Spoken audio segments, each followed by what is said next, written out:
Hello and welcome to the University of Dutch. I am your co host, the doctor himself, JP John Paz. And of course, joining me is the very depressed Dirty Dutchman himself, Dirty Dutch Uh, Mantel the legend. What are you so depressed about? What is going on? You didn't even want to do the open. You're so depressed.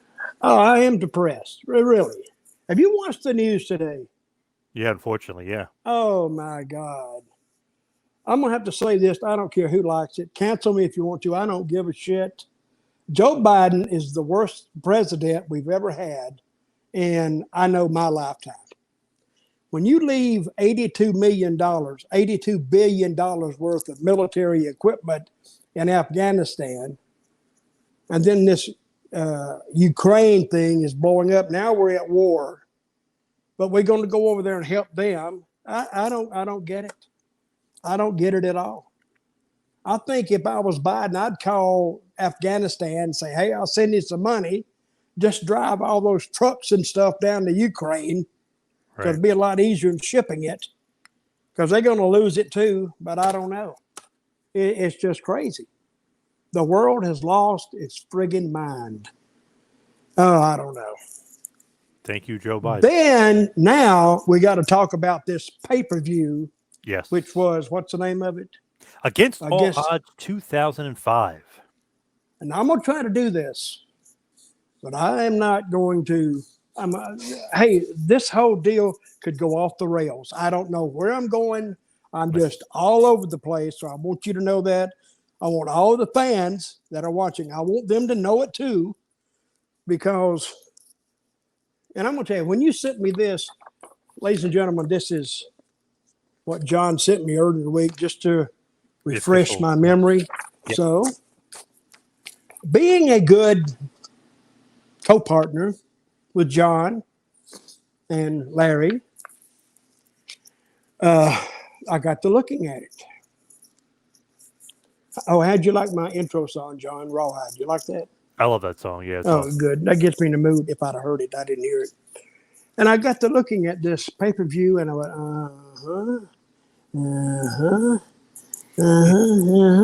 went all the way down. And I says, I don't remember this pay per view at all. But I did. I got down to the last main event match, and it was Jeff Jarrett and Kevin Nash. I remembered that match. Now you can ask me Hmm. if you was any kind of co-host at all. You would Hmm. ask me, why don't you remember this? Have you been hit on the head that many times Yeah, that I'm you very can't curious. remember? I'm very Yeah. curious to know why in the world can you not remember this show of all shows? Why can you not remember this?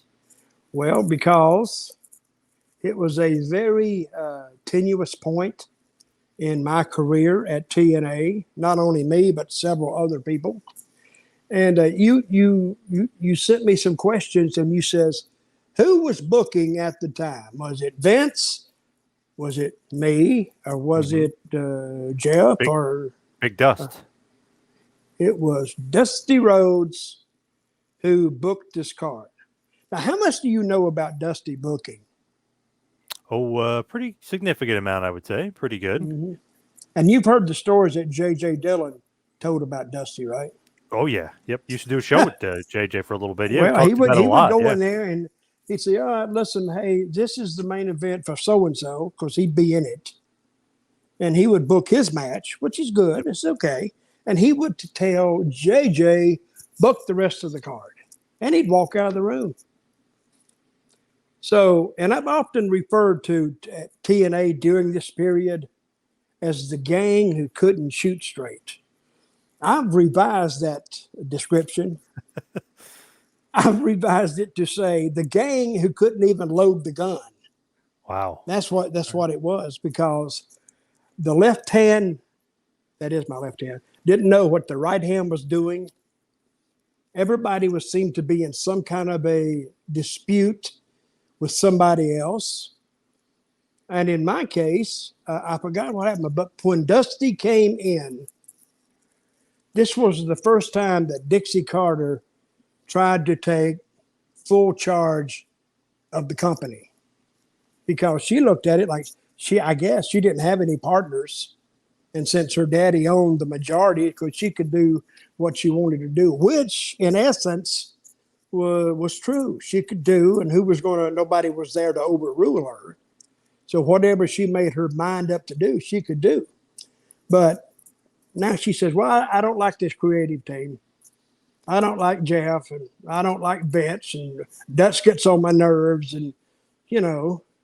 So she kept hearing about Dusty, and Dusty had met her daddy, and Dusty sold the daddy on himself, which is okay. That's the way you get jobs. I don't have nothing to do with that. Against that. But so Dusty came in, and what do bookers do when they first come in? Overhaul everything? They get rid of the people that were already there. Yes. Because they bring their own people in. That's to cut down on problems. And that's not only a wrestling ritual. It happens in about 10,000 other businesses too. You put people in there that you've worked before, that you like, that you know you can work with, which is how it works. So when Dusty came in, they sent Vince home. And now This is one pay-per-view. What number is this? 56? Against all odds. This is one pay-per-view you can't blame on Vince Russo at all. He is scot-free of blame, anything else. And another one who is scot-free is me. Because when Dusty came in, he sent Vince home, and he didn't send me home because I guess I raised hell or something. But they just said, just hang around and, help out, But I didn't do nothing. I didn't agent any matches. I didn't come up with any finishes. I didn't even tell the sound guy what to do. I didn't do nothing. I remember going down there and maybe eating at catering and just sitting around and watching them do a pay-per-view. So, and that's what I did. So, and I can't even tell you who the agents were that day. I think Scott Demora was one, I think. And I think Road Dogg was one. And you need at least three. I can't remember for the life of me who that other agent was, unless it was, what's his name, Jerry? I can't remember his name. Jerry Jarrett, your boy? No. Great worker. He's like a cruiserweight. Jerry guy. Lynn. Jerry Lynn. I don't know why I can't remember. I can't remember Jerry Lynn. Great. Tremendous guy. He really is. But I guess those were the agents. Okay. So you have a question for me right now? Just wait a minute. I may have to take some pills here. I'm so damn depressed about that war. But go ahead. So basically, Scott Hall was advertised for the pay-per-view. He's not on it. Do you remember what happened to Hall at this point? What was going on with him? So Hall wasn't on this one either? Nope. Was he having about issues? The third or did Scott Hall have issues? When didn't he have issues? So he was advertised for this on what match? Or where? With Kevin? I believe he was going to be with Kevin, but he's just not on the show. That was probably something happened. Because Scott, I think, was having a bad time. I'm going to tell you a story that I don't think anybody has ever heard. Scott went to the ring with Samoa Joe, and this was I don't know, it could have been a year later or 6 months later after this pay-per-view. And it was a taping. And they was trying to cover up why Scott wasn't there. And I forgot what happened, but after Kevin got through talking, and he was actually, his interview wasn't long. I guess he covered why Scott wasn't there because he was having problems. But Joe took the mic and just buried Scott. He's probably drunk. And I don't know what he said, but basically that was the gist of it. Right. And I was watching the match. Yeah, and sometimes, folks, I do watch matches. I do watch things in the ring. So while I'm watching, I saw Kevin just go to the rope, like toward the hard camera, and just lay. You've seen him lay on the ropes, right? Yep. Because he don't give a crap. And they finish the interview, and they come to the back. Boy, that Kevin was madder than a damn wet dog. Mad at Joe because he didn't like the way Joe talked to about Right. Buried his friend. about his buddy, and they kind of got into it. And I remember, and I didn't see this, but I heard that Kevin slapped Joe, and they had to hold Joe back, and Joe had the presence of mind. No, let's don't take it no farther because, I mean, the situation was bad enough without Joe retaliating. And I don't blame. Well, I kind of blame Kevin. You don't need to be slapping people back Right. there, and I'm glad Joe didn't do anything about it. But nothing ever came of it. But did you ever hear that story? Oh yeah. Yep. Okay, but Yeah. and Yeah. That so was it out got there. out that Joe Yep. would he might get his butt beaten, and I'm not so sure. I don't know. Joe's pretty tough. He's a pretty tough customer too. No doubt. Yeah. And Kevin had the size advantage. And I hate that it happened because I like both those guys. I really do. But I wish that hadn't happened. But it did. So where was I at? What was I talking about? And remember the other day I was talking, I think, like every pay-per-view has a story. And boy, this one has a story. So when we went down there, of course, I was on the verge of being let go and not let go. I was really pissed off because I had left Puerto Rico. I had a decent paying job there, plus I only worked 3 days a week. I had 4 days to lay on the beach. And I come up to that hellhole. But I Right. came up to help Jeff. I didn't come up to help anybody else. But when I was up there worried about that crap, when I could have been in Puerto Rico laying on the beach and drinking some Malibu rum and relaxing.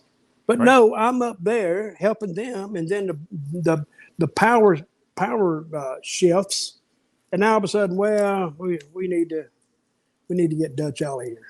So I was, and they knew I was pissed because I had a right to be pissed. So anyway, so when I walked in that day, we always have a production meeting, and we sit down. Now we're not like Vince. I mean, we don't get mad at 4 o'clock and rewrite the whole thing.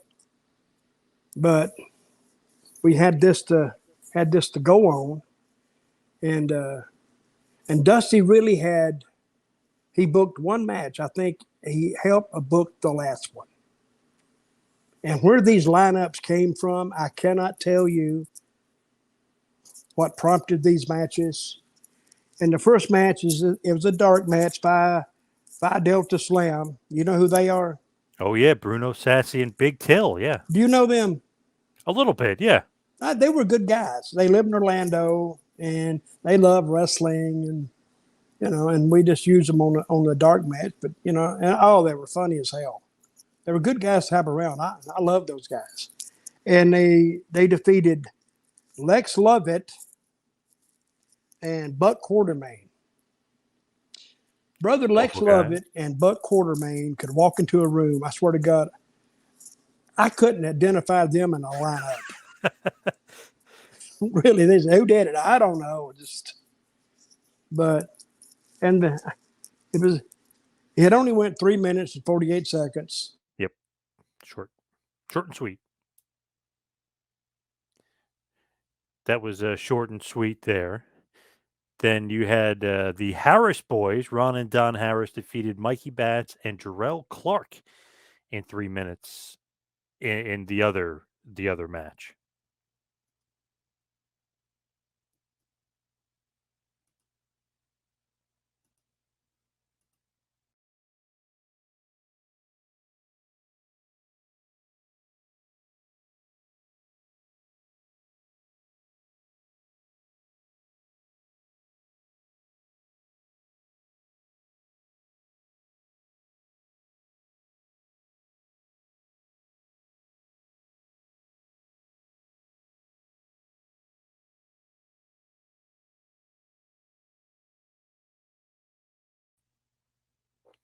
You're back. Oh, I still can't hear you.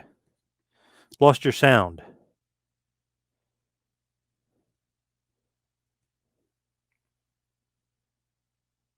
Nope, still can't hear you.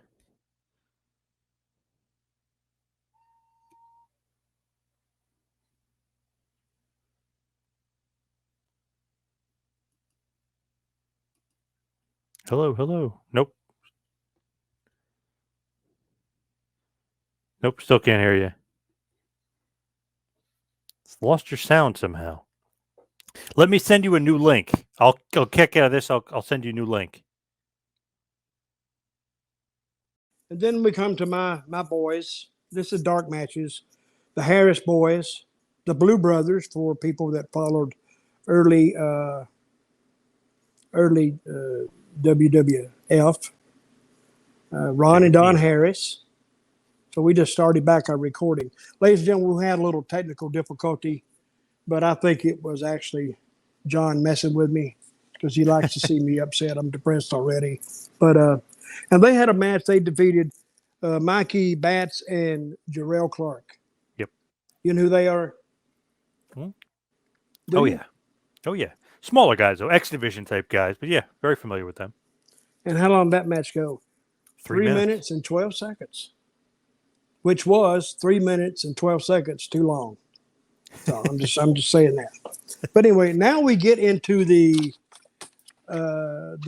pay-per-view, which I remember almost zero of, and I've explained why I don't know anything about it, right?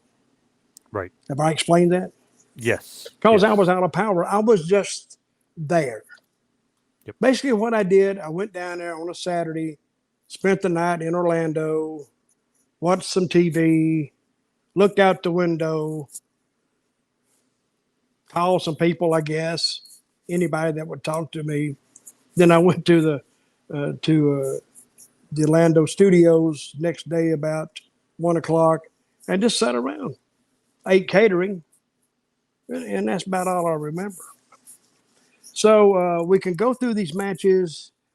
Edict Skipper defeated Petey Williams, with Coach D'Amore, and that was probably a pretty good match. Did you see that, John? Yes, very good match. Yep. Good match. And B.G. James and Jeff Hammond. The driver, yeah. Jeff Hammond was a NASCAR driver. Yep. That I guess Jeff had known. And he's a huge wrestling fan. And I think they were trying to work a deal with Jeff's team in the NASCAR series to where he would put TNA on the car. And I think he may have done that for a couple of races, but I don't know how that works. And Ron Killings and Conan were out there. There was had two baby faces in the corner with them, and they defeated Michael Shane and Kazarian. How was that match, John? Pretty good, but just not as I don't know, not as good as you would want it to be. Probably because Jeff Hammond's so inexperienced. It just was okay. It was a little flat, but and I tell you what, Jeff's not experienced at all. Well, they had 6 sides of the ring, which threw him off. If it had been a straight oval, you know, yep, he could have hung in those turns a little better, don't you think? Oh yes, definitely. Good point. That's a good point. Well, let me ask you. Driver. TNA. This is what I heard when I went to TNA. We're going to be different. We're going to have 6 sides of the ring, and I went, what? 6 sides of the ring? I don't get it. An octagon has 8 sides, right? Yes. But this one has 6. And it would just, I never actually worked in that ring. I just saw it. I never had a match in a 6-sided ring. I wouldn't know how to act in a 6-sided ring. But you can get used to it. And instead of going on those 90-degree perpendicular shots, you'd have to go those 33 in the third, I guess, and hit those corners. I just couldn't do that. I could if I had to. But whose but idea was the 6-sided ring? Was it all Jeff? Jeff Jarrett? I don't know where that come from. I think it was Jeff or Dixie. So I don't know. And I don't think we had anything else different. I think our referee shirts were different color. I think they were green or something. I said, I did suggest that. It turned out to be a crappy idea. But, WWE has standard black and white. I said, change the color up a little bit. Right. And they did. Nobody noticed it, but at least it was a little bit different. What else did TNA do different other than screw everything up? Now, you shouldn't talk that way, John. Well, You're sure. talking about Sorry. these people. No, Sorry. I kind of I like the people there. I really did, because I was there for 6 months, and they never failed to amaze me. Going to work there was going to work like, what can get effed up today? Because what can get effed up will get effed up in the most effed up way. I don't know how, but and I remember very few times when I was in TNA that somebody wasn't mad at somebody else or pissed off, or I mean, everybody was at odds. And I never really knew who the boss was. I guess I knew the boss was, old man Carter, but I saw him one time, and I saw the mother maybe twice, and I never saw him anymore. So, and Dixie could really never make her mind up. She was a nice enough lady, I guess, but she didn't have that take charge attitude or demeanor about her. So I never knew who the boss was. I never did.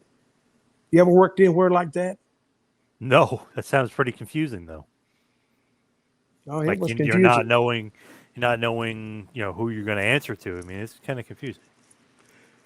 Okay, B.G. James and Jeff Hammond, the driver, with Conan and Ron Killings in the corner. They defeated Michael Shane and Kazarian, which I didn't see the match, but I would assume that was like passable, and Definitely. that's about it, right? Yep, that's about it. Yep. Because they had no angle, they had no issue, and I guess that was just to get. And we were trying to get 3 Live Crew, even though there were 4 of them.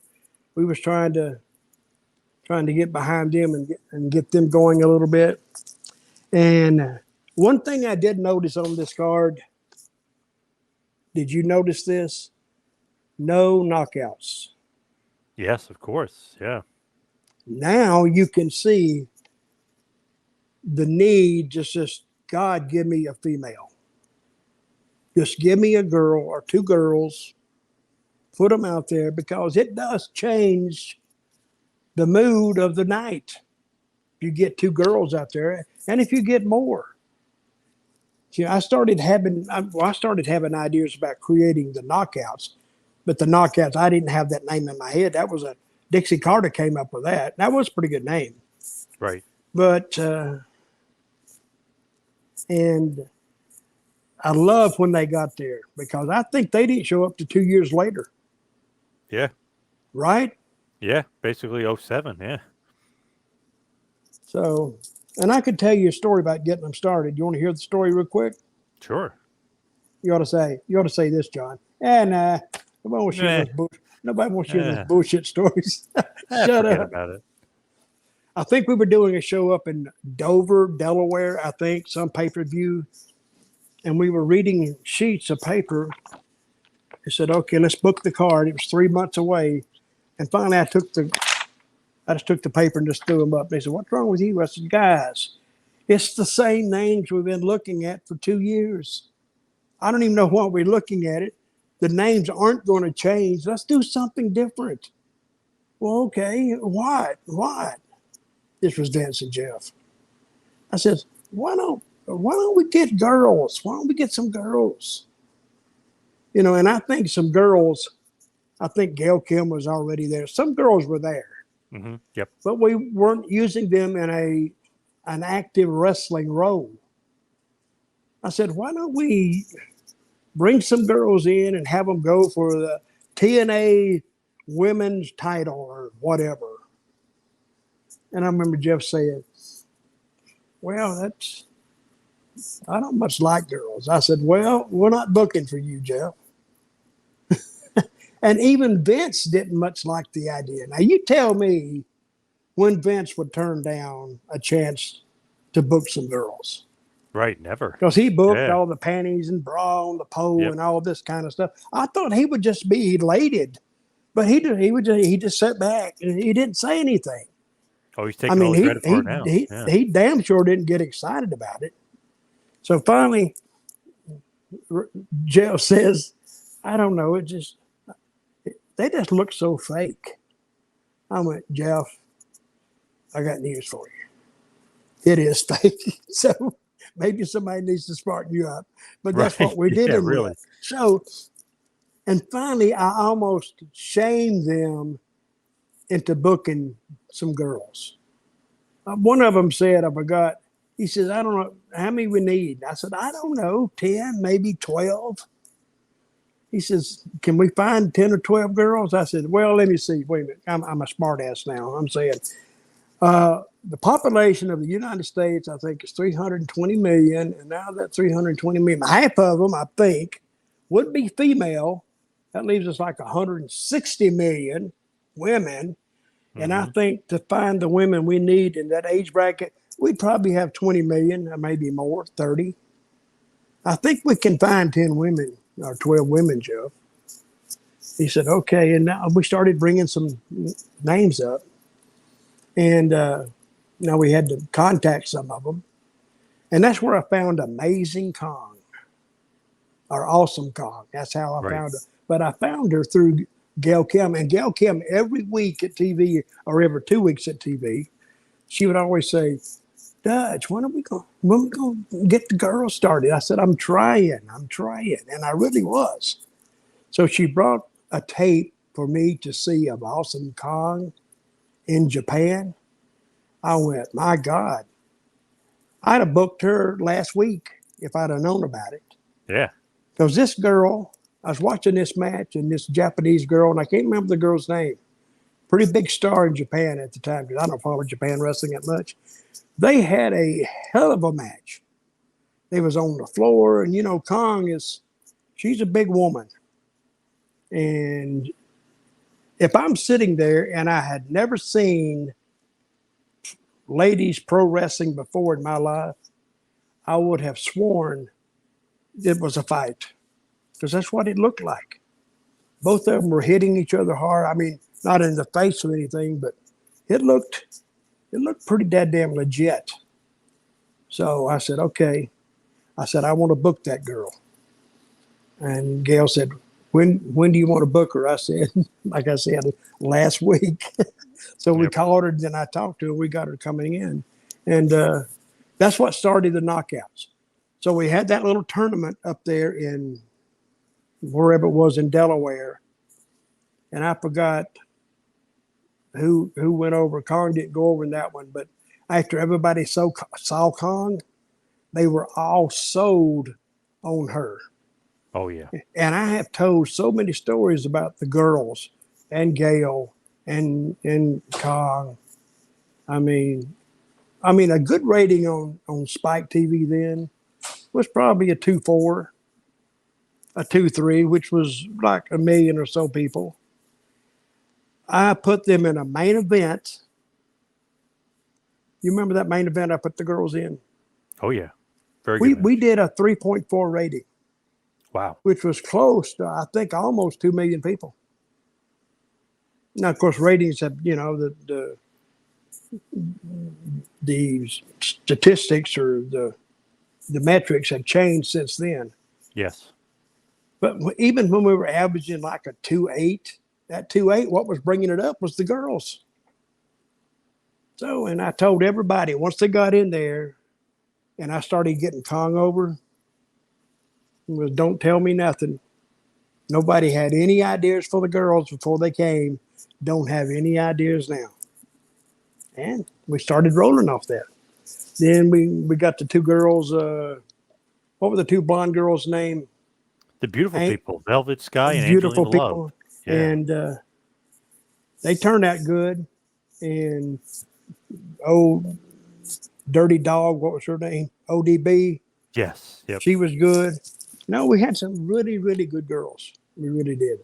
So, but anyway, that's the story about that. But this card had no girls, and in looking at it now, you can tell that girls were needed. They could have helped this card, but we didn't have them. So Raven defeated Dustin Rhodes. That was like a 4-star match. No, No, surprisingly not. It was. I don't know. It just you would think it would have been a lot better. It just didn't kind of. I don't know. It didn't work for some reason. Well, I was joking, but Oh, okay. All right. but if it'd been in the Japanese dome, Oh it'd yeah. been like a 6.5. Forget about it. Oh yeah. Oh yeah. I mean, just walking through the doors at that arena in Japan increases it by like 2 stars almost. But and during those times, see Dustin, he had a problem. He was a little heavy then too. Yeah, and I think he was. And Dustin was there because of his dad. Right. And I don't think him and his dad were getting along that well because, Dustin loves his dad. And I think Dusty I'm not blaming none of this on Dusty. I'm just saying, or Dusty or anybody. But I think they were both undergoing personal problems in their lives. So if it bleeds over to the professional life, that's strange, but sometimes it happens. But that match was what star rating would you give that match, John? Yeah, maybe like a 2, something like that. Nothing. A 2 out of a 10 or 2 out of a 5? No, 2 out of 5. Like nothing bad, nothing great. Just it was just kind of there. Okay, I'm going to agree with you. All right, nice. America's Most Wanted, Chris Harris and James Storm defeated Kid Cash and Lance Hoyt. What would you give that match? It was a good match? At least 3.5. Yeah, it would probably be somewhere around there. I know, I liked that. I thought it was really good. Okay. And then Abyss defeated Jeff Hardy. Did you like that match? I don't know. It was okay. It wasn't as good as I thought it was going to be. I don't know. Kind of had higher expectations for it. I don't know why. But, yeah. Okay. But did it went 15. Did you like it? Did you like it? Or you don't even remember it at all? Even though it's your boy Abyss. I don't remember it because I didn't watch it. Even though it's your boy Abyss. Yeah, well, and he usually has good matches. Oh yeah, definitely. Because he will go out there and he will bust. This is why I like to have Abyss around. Abyss was good as an agent too. He's with WWE now as an agent. Yep. But he has. I called him this one time and he got all mad, but I didn't mean it in a bad way. I called him an idiot savant. Now, you know what an idiot savant is, right? They're not good at a lot of things, but one thing they are good at. Right. And he was good at putting matches together logically. So it made sense. And I didn't mean, it's like somebody who can take 3,567 and multiply it by 4,816, and they'll have the answer just like that. That's an idiot savant. And maybe I overdid it a little bit. Abyss is a pretty smart guy. But he was great at putting matches together. So if this match didn't hit a 5-star, it wasn't because of lack of effort or because Abyss, he would put in the work. He'd put in the time, he'd put in the work. And I'm glad he's at where he's at now. He's with WWE. And I heard he was doing really well. They really like him there. That's what I hear. And he is good. And then Diamond Dallas Page and Monty Brown defeated Team Canada, Eric Young and Bobby Roode. How was that match, John? That was good. I like that match. Very good. Yep. Because Bobby Roode is good. Eric is great. Yep. And Page is Page. Mm-hmm. So he can just go off being Page and Monty Brown. And AJ Styles defeated Christopher Daniels 2-1. What kind of match was this? X Division 30-minute Iron Man match. Another Iron Man match? Title. Yep.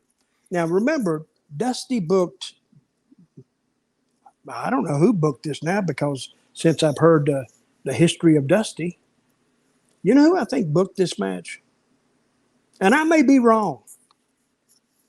Who? He's a guy who's never even been a wrestler. I think his name was Tim Welch. And he worked in the office and he was Dusty's like right hand attendant. You know what I mean? Yeah. Yep. And I think, and Jeff, I'm sure he booked the last one. But what was different about the last one, John? Now, people, if you didn't see this pay-per-view and this match, I don't know. You got to listen to this. What was different about it, John? Well, Jeff couldn't use his guitar. And so what? What? Did he have a replacement? A cello.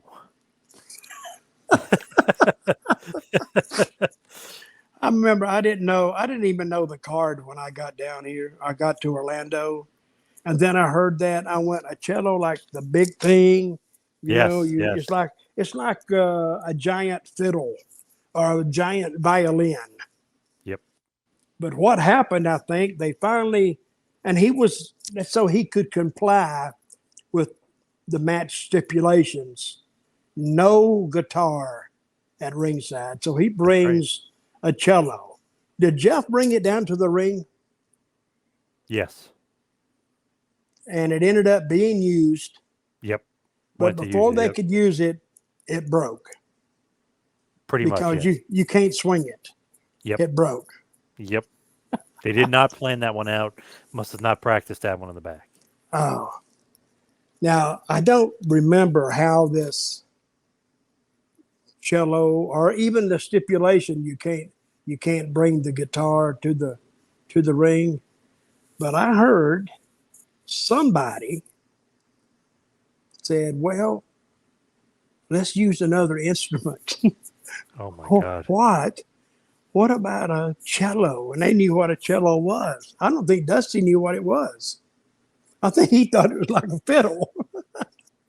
So they said, okay, but they didn't tell anybody this till match time. And he drug it down there.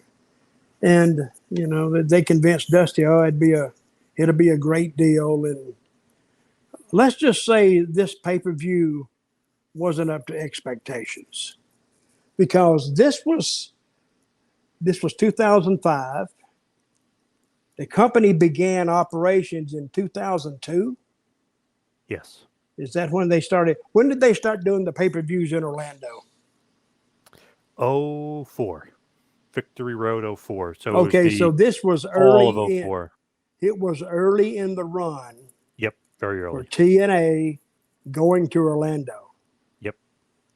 Well, a beautiful place to do TV and to do pay-per-views. It really was. So, do you think that this was a little overbooked though? Like they can't use the guitar, so they use the cello. They break it by accident. Then he power bombs them. Then the ref gets knocked out. Then Billy Gunn interferes. Sean Waltman interferes. Then Jeff Lowe blows Nash, hits the stroke, finally gets the win. I mean, it's like 20 different things going on here. Too much. It's overbooked. You know, I've seen finishes like that. I think WWE's kind of guilty of this too. You know, they do all these moves and guys kick out and they get up all the time with that face like, oh my God, he kicked out. Mm-hmm. They overdo it. Sometimes I'm thinking, why don't you just take a gun in the ring with you and just shoot the guy? But he'd probably kick out of that too. My God. I mean, I don't know. What is that? Is that like a Vince thing? Like, why do they do that? Where they overreact and the camera zooms in and they just like, I can't believe they kicked out. Like, it's crazy. No, the guy started that because that's why you have agents. Yeah. To say that's too much. Because Vince is not going to go in there and tell him it's too much. Or Triple H is not going to tell him it's too much. But they keep going and going and going. And if you do it from the third match up to the main event, when you use it in the main event, hell, they've seen it 10 times already. It doesn't get the pop anymore. Now, I have been in territories who went out of their way to tell me, and not just me, but because I was like, Sometimes I'd open the curtain, sometimes I'd be second, third, working my way up. But they would tell, say you had 6 matches on the card, they would tell 3 of those matches, don't open it up. I mean, don't go out, don't fight on the floor, and don't create a ruckus with the referee, don't middle the referee. They said just hold it down because we'll leave the last 3 matches for all that, which made sense. Right. Yeah. So you could do a beautiful move and you come back and they say, why did you do that? And you say, why? They said, no, it was great. It just wasn't time for it. Now, we told you guys to hold it down because they didn't want their main eventers looking less than the preliminary matches, which made sense. But if they did, now they knew that. But if you did a beautiful move, now they know you can do it. So now if they start pushing you and you get up in that main event and you look at those preliminary matches, you don't want them opening up too, because they could open it up and, blow you out of the water just as well. So they used to do that in Mid-Atlantic. I mean, Tennessee never did it. Tennessee was, hell, they were opened up from first match all the way to past the main event. They just do everything there. But it made it harder for their main event guys to get over because they were trying to do things in a logical way. And that's almost wrestling in logic, almost butt heads. Yeah. Straight up, because when you talk about wrestling and you talk about logic, you're going to make it make sense if you can. See, I was doing a show. I do a show on Friday night with Sportskeeda. Yep. And where we watch SmackDown, and then we watch Rampage, and then we come on about 5 minutes after 11, after Rampage has gone off, and we critique both shows. So now you've seen both of them, right? SmackDown and Rampage, right? Yep. Every week. Let me just ask you, which one do you like the most? Oh, SmackDown by far. Rampage is horrible. Well, you like Rampage because it's only an hour. I know you're going to say well, no, wait a minute. Won't you tell everybody I'm lazy without telling them I'm lazy? Right, So right. Exactly. That's what you did. Yeah. No, actually, I think I go back and forth between both shows. If you're just going by production, SmackDown blows them out of the water. Yeah, big time. But with content, I think Rampage, sometimes they've blown SmackDown out of the water because to me, Rampage is a throwback to 20 years ago. And I do like using guys you've never seen before, because after you see them a time or two, these guys can start getting over. And I've seen a lot of these guys who I have never seen before in my life, and they come straight from the independents.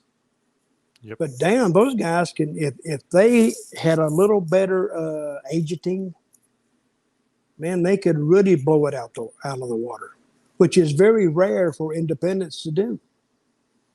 So, but I enjoy Rampage sometimes, not all the time. The matches are so long, but it's so predictable. You Well, know what I mean? You know who's going to win. Like, why did Trent and Jay White have to go 20 minutes? You knew Jay White was going to win. I mean, there was no contest there that Trent. You know what I mean? It's just weird sometimes. Well, you kind of knew that because you've already seen Trent Beretta, right? Yeah. Yep. And Jay White is the new guy. Yep. And you sort of get a feeling that he's going to win, which he did. But I don't think that kills anybody, and it does help the guy. He's got to start somewhere. I mean, there's some things you can't avoid, but I do like the way their matches. I do like that. What I don't like about Rampage, hey Tony Khan, are you listening? He is. He is listening. Yes. No, Tony, change your announcers. Cut them down. There's too many announcers in the booth. How many announcers you need? Oh, at You know least what I four or mean? five, right? Yeah, Oh that's yeah. not. Won't you get just a whole section of people and just have them all talking at the same time? Because I can't tell them apart at this point. I can tell Taz, but if somebody else is talking with him, I get them confused. So, but I think Rampage has held its own really, because I think on the Wednesday night show they almost get 1 million people, right? On Dynamite, they just got over 1 million again this week. But Rampage Well, last that's week only did 470,000. So but again, I think it's the time. This is what I'm not defending them at all, but I think at 10 o'clock at night, that's out of prime time. you're not trying to get a job with them, are you? Brother, you couldn't melt and pour me there. Really. Hell no. And I've seen some crap there. Yeah, but I'm not trying to get a job with them. Only job I'd even be able to take is I could be an announcer, but hell, they got too many already. Yeah, no So doubt about that. Yep. they don't need me. But only getting 400,000, I think people put too much stock in just that number. You know, we used to get how many viewers do you think are by did this pay-per-view get we're talking about? 20,000 is what I divulged or what I found. Not that great. How'd you find that number? All through the internet, they have different numbers. That's why remember we always say like I don't even know if it's accurate, but a few sites had 20,000 listed, so I went I went with that. I don't even know if that's accurate because it doesn't say where they got the number from. Well, you didn't get it from Dixie Carter, I'll tell you Nope. that. Nope. You didn't get it from her. You didn't Nope. get it from me because I never knew a number anyway. So, but anyway, this I'll have to say this pay-per-view was. I'm kind of glad I didn't have anything to do with it. And I Although don't know. AJ versus Daniels was awesome though. I love that match. The Iron Yeah, Man but match was great. but well, with us, I'm burnt out on Iron Man matches because we just Yes. saw one last week, Yep. and it was A- 2 years from these, I guess. But they would have a great match. They really would. Okay, I feel like that was like the You have some questions for me, John. so I feel like But the go-to a lot of times would be like if Dusty or whoever wanted to have a good match, it's like AJ Daniels and some form of those two guys. But what's the backstage reaction to that match and those guys? It's almost like ho hum, or everybody gets excited because no, they're they get how good they excited. are. I mean, this group got excited because here are guys that's never worked for WWE. They never worked for this was their first kind of a break onto the public scene of wrestling. And you know, it's kind of good to see people get excited about wrestling. Hmm. Because hell, look at me. I'm an old grizzled veteran. I'm going, what? But they would get excited. So it was actually good to see them getting enthusiastic about the product because they would sit around and they'd watch it. And but then I used to tell the guys, you can't just work for the dressing room. You got to work for the fans. I mean, that was a hell of a move you did, but to a fan, they're thinking, well, why would he do that at that time? See, there's a difference because a lot of those big, crazy moves you see, they don't do that for fans at home. They do it for the dressing room. And you've seen Wow, that too, the same thing, pop the like balloon. climbing up.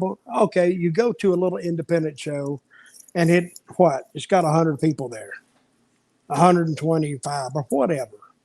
And some guy goes on this big pole and tries to do a dive to the floor, which he's got more, he's going to get hurt. He's going to get really hurt. But he does it, and he doesn't do it for that 125 people. He does it for the dressing room because he'll go back there and they say, oh man, what a great move. Oh. But it don't draw any more money, and you have a chance of ending your career. Plus, you have a chance of really getting hurt and being in a hospital. I mean, there's two things that's a shoot in wrestling, and that's the miles and that's the bumps. Yep. Those are shoots. You can't work those. So, do you have any questions about this pay-per-view? So, Oh, yeah. Well, good. I go home. No. Oh, yeah. so Jeff Jarrett can do no wrong in my eyes. I love Jeff, but at this point, he's starting to get a little Well, he bit of doesn't heat. like you for some reason. Oh no, he loves me. Jeff loves Oh, me. okay. Yeah, he does love you. I got to say that. Yeah, he does. Go ahead. But he was starting to position himself very top of the card for a few years now. They were Yep. starting to call him Triple J, like Triple Yeah. H and how political. What's the reaction backstage to you guys? Are you guys sensing that? Do you guys want to change anything with him at this point? Because he's still winning, he's still the champ. Was there anything backstage going on that you guys were thinking like, all right, Jeff, maybe you're booking yourself a little too strong, or the crowd's starting to turn? Well, I know you're a well, heel, we but they're really well, turning against him we actually online. did that one. We actually did that one time because he was going to go up against somebody for the title, and Rhino filled in, Yes, yes.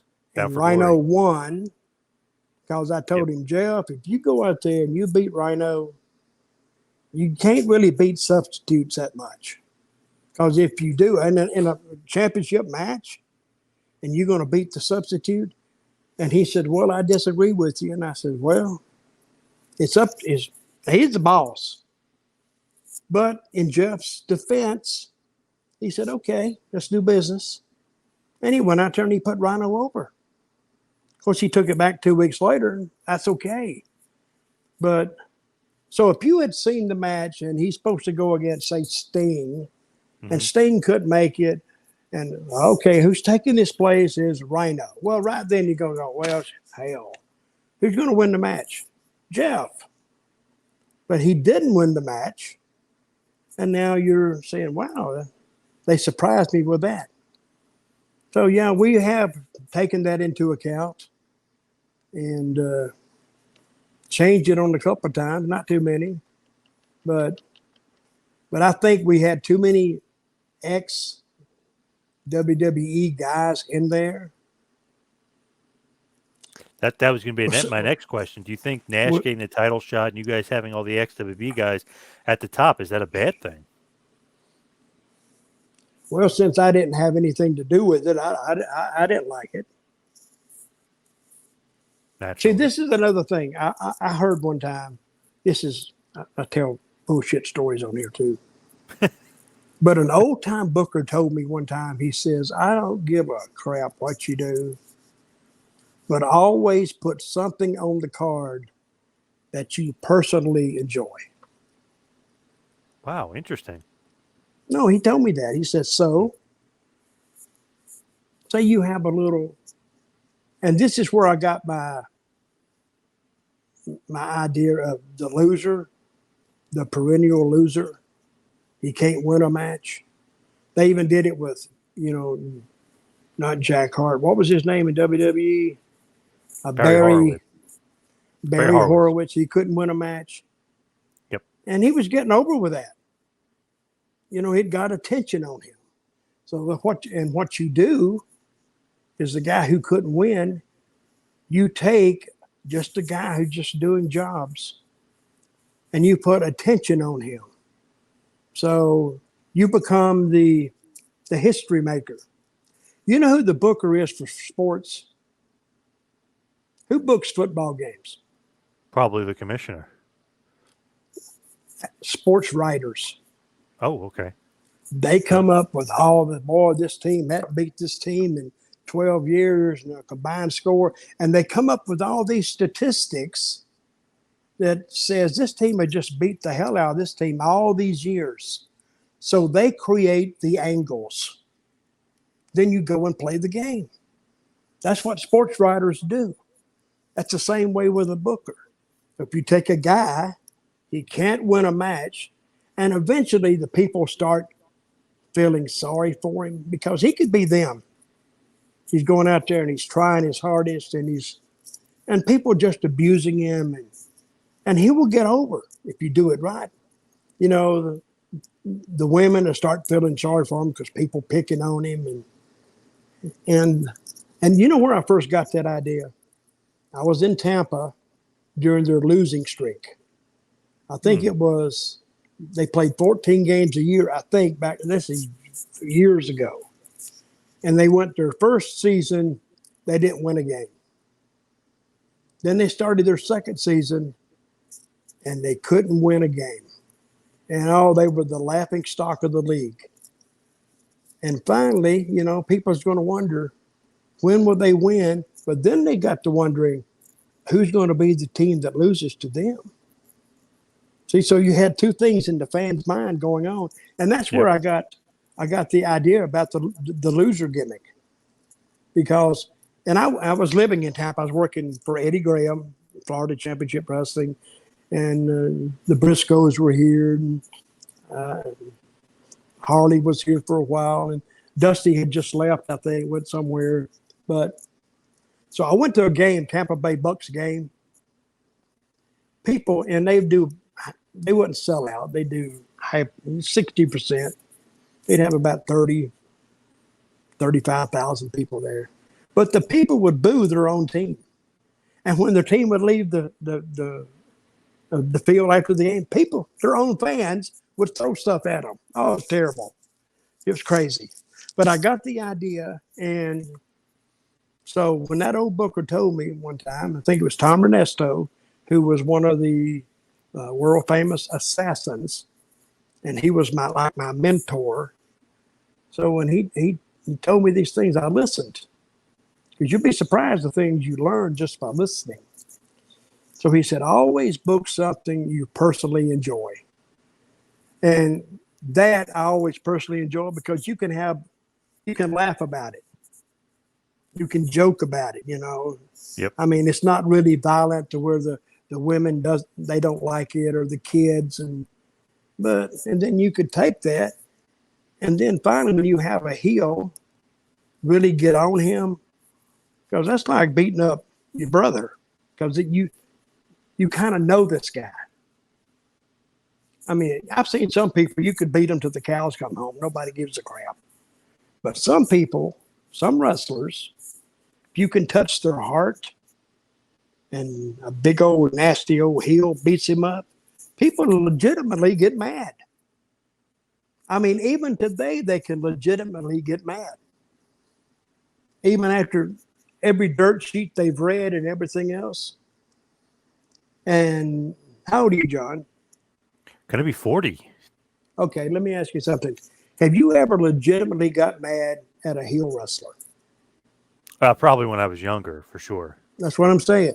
Yes, Oh, definitely. did you? Oh, yeah. And what made you mad? They did something you didn't like. Right. They beat up Hulk. They beat up the Hulkster. I hated See? Earthquake for years. For years, I Okay, hated they could Earthquake be. because he beat up Hogan. Okay, so say they beat up just an underneath guy. Well, you don't care, do you? No. Because you don't care about the underneath guy, the preliminary guy. But they beat up Hulkster. Whoa, that's beating up like your family. Yep. And you'll go and see that heel get his comeuppance, right? Yep. See, I don't know what's so hard about that to understand, but some promotions are still stuck in the dark about it, I guess. I don't know. So give me another question, John. I'm in a good talking mood now. I'm kind of out of my depression. All right, good. Don't get me Good. back in it. All right. What was Scott D'Amore's role kind of at this time? I know he's a manager, but what was he doing backstage, and who ended up bringing in Scott D'Amore to TNA? That's a good question. I don't know who brought him in. I really don't. I still don't. I think Jeff did, I think. But it ended up, even 3 or 4 years ago when he was working with Impact, he bought in. Oh, yeah, he's still in charge, yeah. Yep. No, he actually bought shares in the company, I think. Yes, yep. So, and that put him, well, at least he invested his own money in what he believed in. Yes, yep. So he had a more active role in it.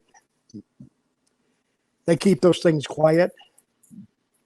So, but I always thought that I never heard of him before I went to TNA. Never heard of him. And I never really thought about it that much either. I think just because he was Canadian, and he knew some Canadians, Hmm. which makes sense now because the company that owns it, Anthem, is a Canadian company, Yes. Yep. and which kind of makes sense. But I don't know who brought him in. But I do remember Scott working for WCW when I was there. He would just come in, and he's Yep. another guy. He loves the business. He likes it. He likes to be around it. So, and I met him first in WCW. He just come in to put guys over.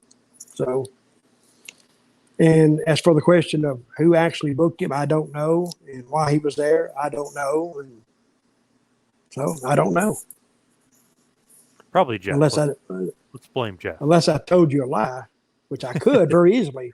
Yeah, you've done it before. But then, Yep. oh, I have never lied to you, John. Oh, I have good. never, Good. just because you had that girlfriend and I said something to her, and you got hot, wanted to fight me, and no, are you married, John? Yes. Well, tell your wife not to watch this. Okay. And if she watches it, she said, "What is he talking about?" Yeah. Then What you'd is really be there? Yeah. you'd really be stuck. Yeah, you would. Yep. All right, ask me another question. What did you think about just the roster at this point? Because it seems like it's a good roster, but maybe the creative wasn't working. Like, what did you actually think about what you had for the roster? I know not having the girls is like a complaint, but what did you think about the rest of the roster at this point? Well, I think we had too many X Division guys. I think, and I think we had one style. Almost everybody was kind of following that X Division style. But, and I think we had too many matches on a pay per view. See, a pay per view, it goes 3 hours. Yep. Where is the rule that says a pay per view needs to go 3 hours? You're only obligated to 2 hours and 45 minutes. Did you Right. know that? Yep. So I would say, guys, let's get close to 2 hours and 45 minutes, because I think after 2 hours and 45 minutes of watching a good wrestling program, a good one, I think the people are ready to go. Because I'm ready to go. Just give me some excitement at the end, something to look forward to, and let me go to bed, or let me whatever I got planned. But I think we tried to take it almost, and this was almost a company rule, and I don't know where this came from either, is let's take it as close to 3 hours as we can. And I'm thinking, why? I mean, it's like a band. They played their hit song. Now they're trying to cover another 15 minutes with their underneath songs. So you kind of, and when you hear that last song, the concert's over. Let's go. But then they say, "Oh, we're not done yet," and they keep playing. But Yeah. Yep. I don't know where the 3 hour time limit came in. I didn't say anything about it. I didn't know what to say, but it's their company. They can do what they want to. Any more questions? No, that's it. That's Hey, it. For against I all need to odds. take a lie I need to take a lie detector test for you one day. Hmm. Hey, that would be a good podcast. I agree. What about a podcast where you actually ask the guy questions and he is on a lie detector machine? That'd be pretty good. Yeah, I I like would that. It's a like good that. idea. See if the guy's And telling the put truth a or not. Yeah. yeah, and put a wrestler on it, because a wrestler, you think they'll stretch the truth a little bit. Yep. Like you were You saying, think Puerto so? Rico did the best under you. Let's put you into the lie detector test. Let's see if how good Yeah, Puerto let's do Rico that. really did. By Yeah. God, yeah. Yeah. And you say, Yeah. "You lying bastard! You didn't do shit there." Yeah, I God thought it was damn! hanging from the rafters. It wasn't hanging from the What rafters. the hell? Hell, you was at a bar. The hell? Let's see. Okay, Kevin Nash getting the title shot. We were relying too much on the talent from WWE. Okay, Sting wasn't on this show, right? Nope. I think it was before he came in. Yeah, he comes I back think. in No, 06. he Yep. comes back. That's right. Yeah, in 06. Because Yep. I remember when I used to I came up here and they had their first pay per view in Nashville, at the city auditorium. The fairgrounds. And it wasn't the fairgrounds. It was the downtown, the Right, old, okay, right. the old arena. And I think then right after that, I went back to Puerto Rico for about, I don't know, a year. And then I would bring Jeff there down there on big shows, and he'd walk out there and he'd see in those stadiums 14,000, 15,000. It was sold out. And he'd come back one day and he says, "What the hell are you doing here?" I said, "What do you mean?" He said, "How are you getting it to draw like this?" I swear to God, I didn't have an answer. I says, "I don't know. I didn't have a theory. I didn't have a process. I would just listen to the people, and when they responded, I said, well, let me put him in something, and let me put him in something else, a yell for him." And because fans don't get up and yell and expend energy for no reason. Right. So, and one thing I can say about my Puerto Rico crowds, I never had riots. I didn't have them because I made sure that I had good security. If you want to lose, not only do you lose good talent when they can't trust the security, you lose fans. Because fans do not want to be around a bunch of drunk ass people trying to get to a wrestler. They could get hurt too. So, but it was a good setup. So, and I remember when Jeff came down here, then he told me this idea. Listen to this. He says, and the idea from this really came from Bob Ryder. You remember Bob Ryder? Absolutely, yes. He ended up working with TNA, like he was their travel advisor, and he'd book all their flights and and hotels. He was in the travel industry anyway, but he was a super fan. So, and he's passed away now. Great guy. Rest in peace, Bob. But Jeff Jarrett and Jerry and Bob Ryder went out on the lake one day to fish, and Bob just happened to bring it up that he thinks that the time was right because no other companies was doing anything. WCW had already closed up or got rid of or sold out to WWE or what they did. And he talked about an independent pay-per-view company. All they did was pay-per-view. And so Jerry Jarrett heard it, and he said, well, that's not a bad idea. And Jeff liked it because Jeff was working for nobody. This was before the independents really started going, so Jeff was staying home most of the time. So, and they got to thinking about it, and that's when they had the idea, let's try it. So they put it together, and their first one, I came from Puerto Rico to Nashville for their first pay-per-view. And it did okay in the house. It did, I don't know, it seats about 6,000 people. They had about 4,000 there, 4,500. It's pretty good, decent house. Their first one was actually in Huntsville. It was actually in Alabama before they went to Nashville. Well, yeah, well, you are right. Yeah. Yep. First two. It was in Huntsville. Yeah. Yep. Their third one and fourth one was in Nashville. Yes. That's what it was. Yep. But the first two was in Huntsville, Alabama. And they had a good house. But they got the guy who was in charge of their pay-per-view sales, and I may have this wrong, but he gave them a figure on preliminary sales, purchases of the pay-per-view at 80,000. 80,000 really? Times, yeah, 80,000 buys. But guess what? Not even close. It wasn't. No, it wasn't even close.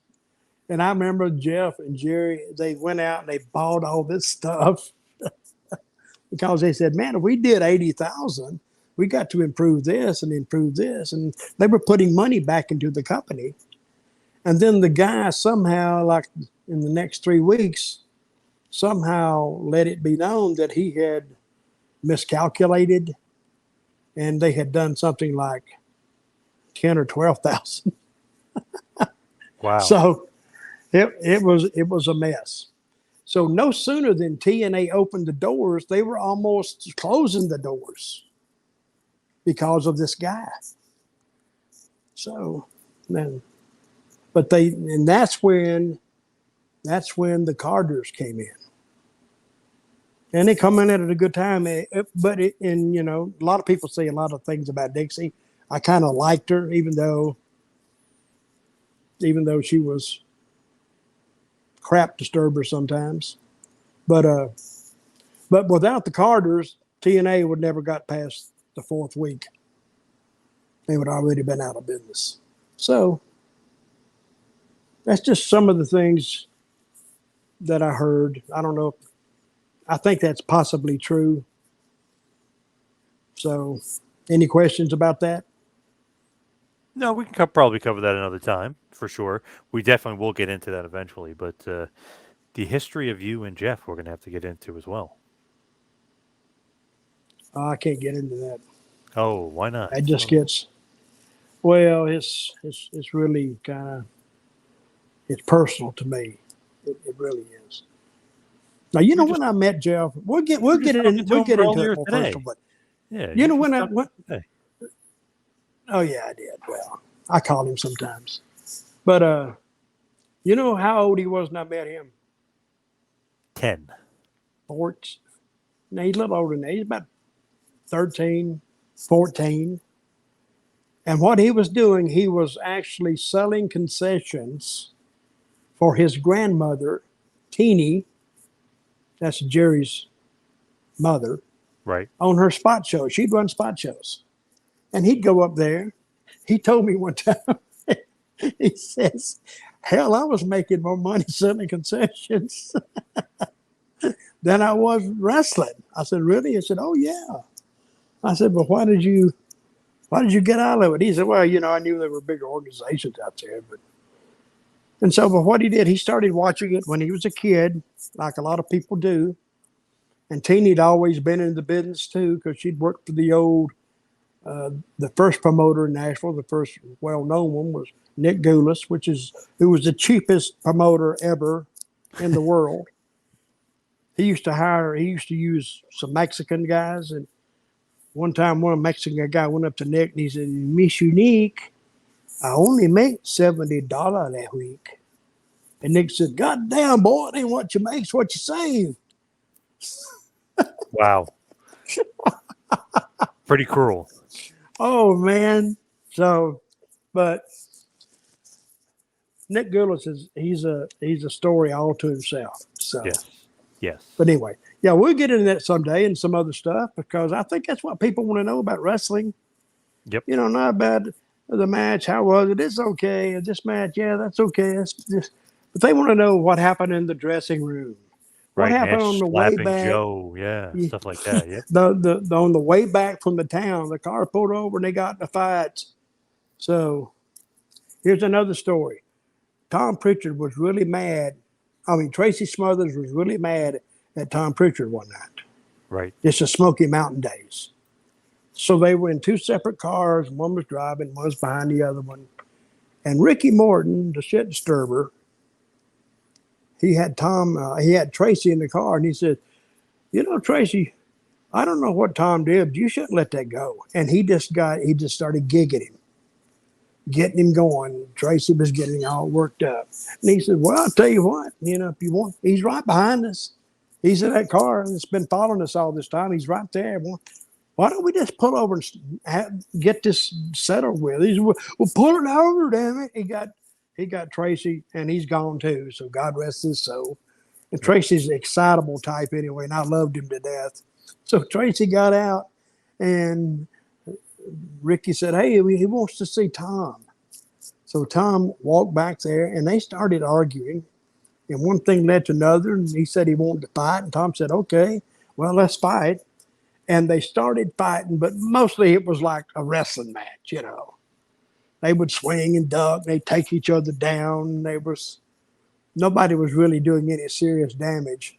And the police pulled up. I think they were in Kentucky Kentucky state trooper pulled up behind them, and they all stood up like this, like little boys getting caught with their hand in the cookie jar. And he said, "What the hell's going on here?" And they said, "Oh, well, we're just," Ricky said, "Well, we're just professional wrestlers, and we're just working on next week's match." Right. Yeah. Yeah. He says, "I don't know." He said, "Well, yeah." He said, "Because they messed up tonight, and we don't want it to happen next week." And the cop finally believed him. He said, "All right, don't do this, guys. Get back in your car and go on. Let them go." That's great. The We're grapple and the working on, gravel. yeah, yeah, we're working on the match for next week. That's too much. All right, man. You've had a great time talking, Dr. John. Yes, So sir. I'm gonna go back and watch the news. Let me ask you something here. Now, this is recent news. Cody Rhodes has departed from AEW. Yep. You think he's going back to WWE? Yes, definitely.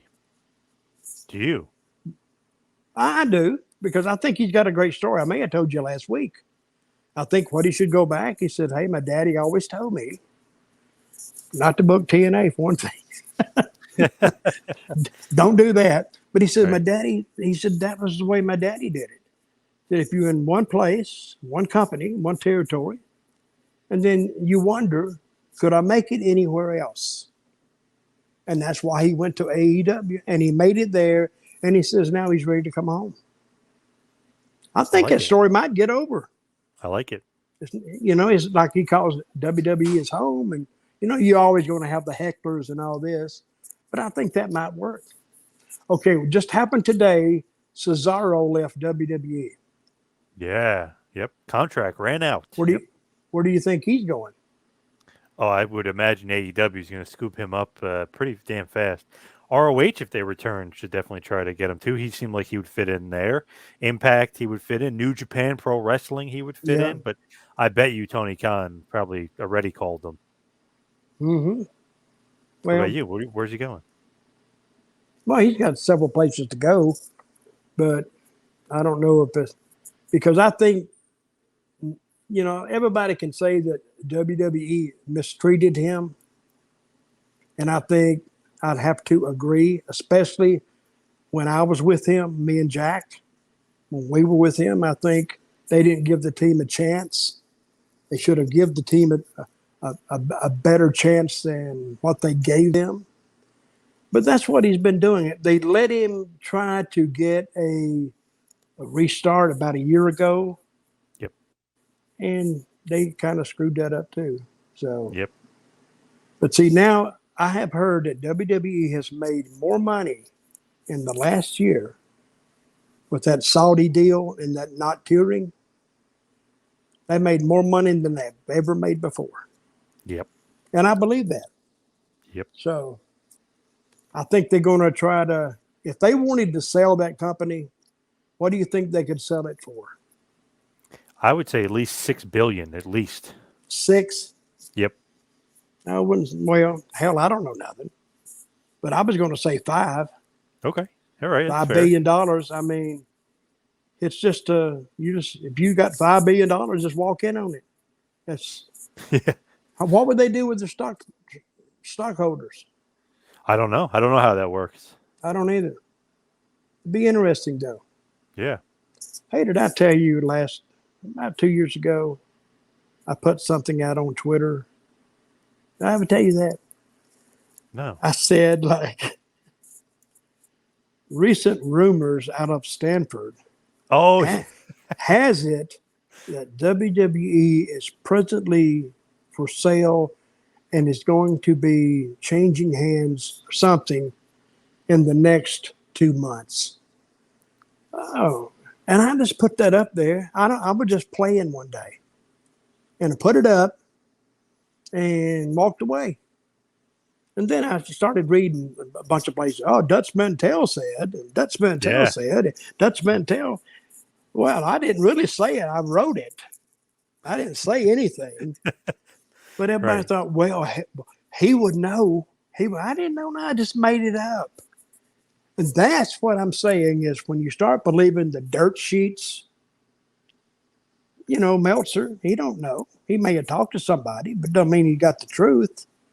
Alvarez, they may have talked to somebody. They don't have the truth.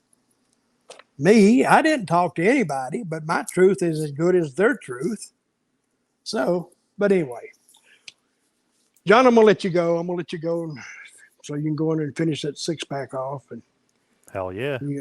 take your dope, take your drugs. And when did you quit that, John? You stopped that, didn't you? Oh yeah. 6 months ago. Oh yeah. Cold turkey. Oh my God. Hey, I enjoyed it. So if anybody wants to ask me any questions, just email me, dirtydutchmantel@gmail.com. And the Mantel is with 2 L's.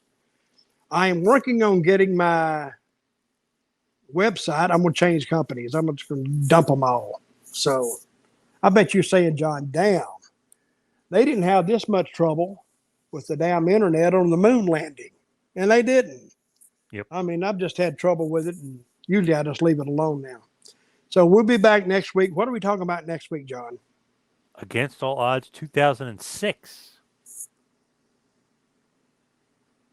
What do you think about that? Well, I want to do one. What is the one where Sting was against Jeff Hardy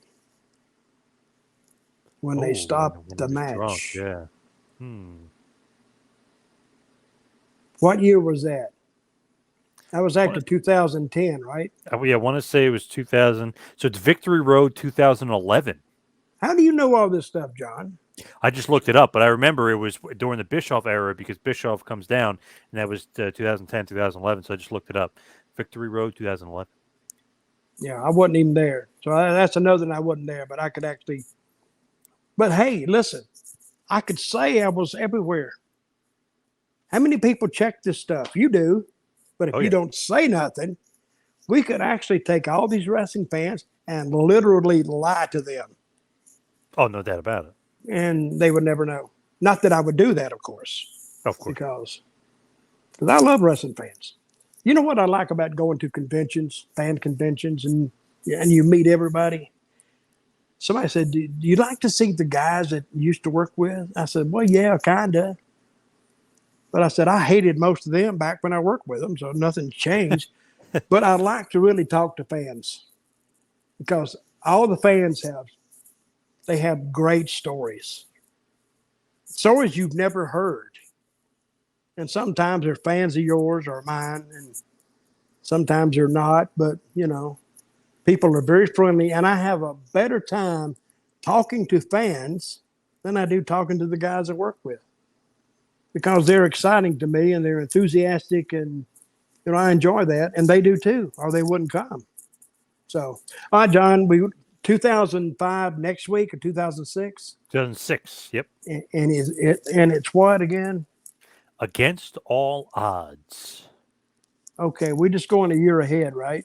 Yep. Okay. Dusty's gone by then, so we'll take it from there. Okay, I want everybody watching and within the sound of my voice to please rise, put your hand over your heart, and say with me in a loud, clear voice, we the people. See you next week. Thank you for watching the Hannibal TV. Please help me out and like this video, then click the subscribe and get notifications buttons so you don't miss any of my latest shoot interviews, match videos, or news updates. Follow us on Facebook at the Hannibal TV for more live streams and videos. And while you're at it, follow us on Instagram and Twitter at the Hannibal TV.